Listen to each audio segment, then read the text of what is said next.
Salve, salve, rapaziada, mais um Simplão Teológico trazendo simplicidade aos assuntos de teologia.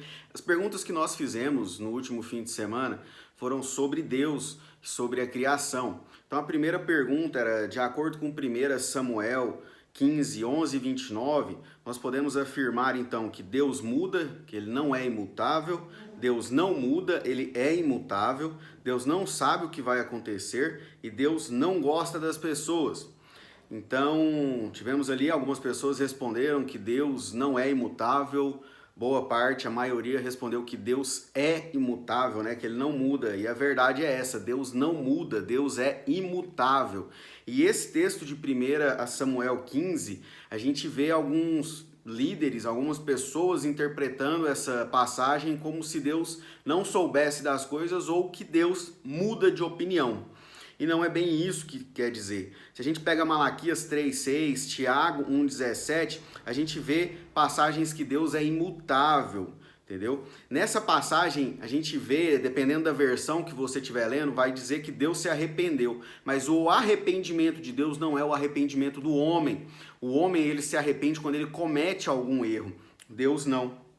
Deus, a observação acima desse texto é o seguinte: algumas passagens da Bíblia revelam que Deus se arrependeu. Todavia, é preciso considerar que a palavra arrependimento, quando usada para Deus, não tem o mesmo sentido quando usada para os seres humanos. Quando uma pessoa se arrepende, indica que houve uma falha ou um pecado. Contudo, a Bíblia diz que Deus não peca e nem se arrepende, que quer dizer, ele não comete nenhum erro.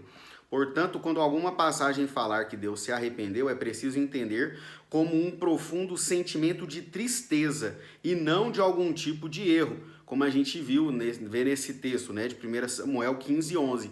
E já no versículo 29 a gente tem a resposta que complementa isso.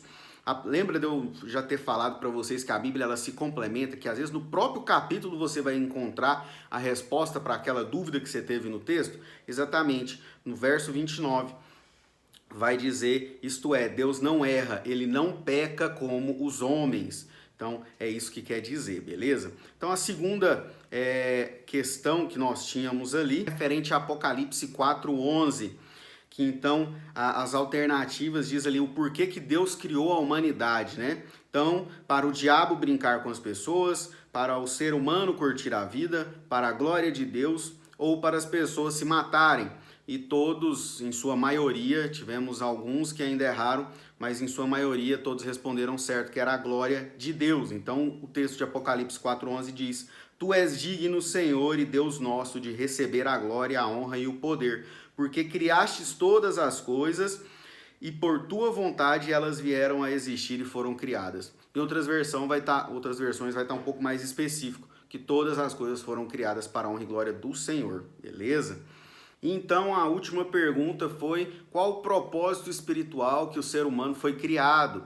Então tinham várias alternativas ali e já partindo para a correta era adoração, comunhão e serviço. Então a adoração é o que? O relacionamento com Deus. A gente vê isso em Gênesis 2:12, em Êxodo 28:9, que Deus criou os homens, a humanidade, para que ela o adorasse, para que prestasse culto a ele em honra e glória, honrar e glorificar a Deus em todas as coisas. Então, 1 Coríntios 10:33, se eu não me engano, vai dizer: quer comais, quer bebais, façais todas as coisas para a glória de Deus. Então, o que isso quer dizer? Nós precisamos adorar a Deus em todas as ações do nosso dia e da nossa vida. Segunda, comunhão, relacionamento com o próximo. Gênesis 2:18 e Mateus 22:39, os seres humanos foram criados para viver em plena amizade uns com os outros. Em plena amizade uns com os outros, não é só com os irmãos, viu? Se você só tem amigo crente, você está errando, você não está cumprindo com essa ordenança. Você tem que viver em comunhão com todas as pessoas. E para aqueles que não são cristãos, você precisa ser luz, você precisa ser sal na vida dessas pessoas. E terceiro é serviço, relacionamento com a criação. Gênesis 1:28. Aqui a gente vê um grande problema, porque as pessoas elas acham que o trabalho é consequência do pecado e não é bem assim. Quando Deus cria Adão e Eva, ele já dá serviços para o homem. Vá, dê nome a todos os animais, as plantas, cuide das plantas, cuide do jardim do Éden.